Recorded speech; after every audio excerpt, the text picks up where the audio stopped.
நம்ம இப்போ என்ன பார்க்க போகிறோம் அப்படின்னா, அம்மா உணவகம் திட்டம் பற்றி தான் பார்க்க போகிறோம்.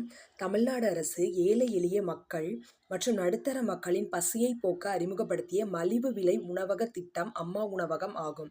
சென்னை மாநகராட்சி மற்றும் பிற நகராட்சிகளில் குறைந்த விலையில் தரமான உணவு வழங்கப்படுகிறது. இத்திட்டத்தின் முக்கிய சிறப்பம்சங்கள்: உணவு வகைகளும் விலையும். காலை உணவு: ஒரு தட்டு இட்லி 2 எண்ணிக்கை ரூபாய் 1. மதிய உணவு: சாம்பார் சாதம், தக்காளி சாதம் ரூபாய் 5. மதிய உணவு: எலுமிச்சை சாதம், தயிர் சாதம் ரூபாய் 3. இரவு உணவு: சப்பாத்தி தாலுடன் ரூபாய் 3.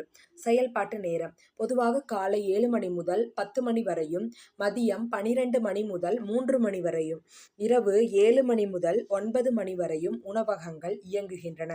சிறப்பம்சங்கள்: ஏழைகள், தினக்கூலிகள் மற்றும் ஆதரவற்றோர் பயனடையும் வகையில் மானிய விலையில் உணவு வழங்கப்படுகின்றது.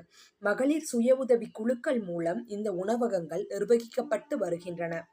அரசு விடுமுறை நாட்கள் மற்றும் பேரிடர் காலங்களில் விலையில்லா உணவுகளும் வழங்கப்படுவது உண்டு.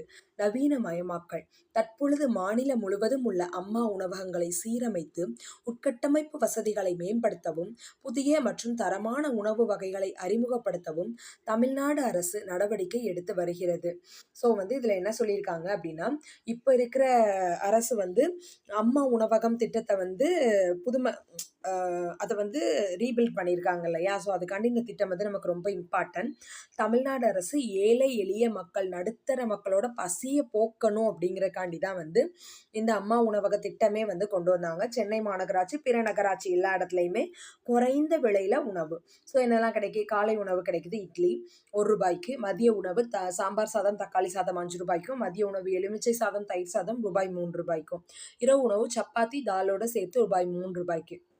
காலை 7 மணிலேருந்து 10 மணி வரையும் செயல்படுது. மதியம் 12 மணிலேருந்து 3 மணி வரையும், அதே மாதிரி நைட்டு 7 மணிலேருந்து 9 மணி வரையும் உணவகங்கள் செயல்படுது. இதோட சிறப்பம்சம் பார்த்தோம்னா, ஏழைகள், தினக்கூலிகள், ஆதரவற்றோர் இவங்கெல்லாம் அங்கே போய் ஈஸியாக ₹1 கொடுத்து ₹3 கொடுத்து அவங்களால சாப்பிட முடியும் இல்லையா? ஸோ அவங்க பயன்பெறணும் அப்படிங்கிறக்காண்டி தான் இந்த மானிய விலையில் உணவு வழங்கப்படுது. இதில் இன்னொருத்தங்களுக்கு யூஸ் இருக்குது அப்படின்னா, இந்த மகளிர் சுய உதவி குழுக்களை சார்ந்த பெண்கள் மூலமாக தான் இந்த உணவகங்கள் நிர்வகிக்கப்படுது. ஸோ அந்த பெண்கள் மாவாட்டுறதுல இருக்கட்டும், இட்லி சுடுறதுல, உணவு தயாரிக்கிறதுல, உணவு பரிமாறுறதுலன்னு அவங்களோட இன்வால்மெண்ட் இருக்கிறனால அவங்களுக்கு ஒரு வேலை வாய்ப்பு கிடைக்குது. ஸோ மகளிர் சுய உதவி குழுக்களும் இதன் மூலமாக பயன்பெறாங்க.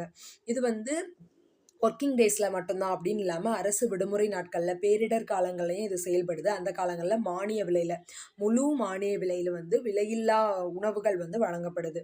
ஸோ இப்போ நவீனமயமாக்கல் என்ன பண்ணியிருக்காங்கன்னா, தற்போது மாநிலம் முழுவதும்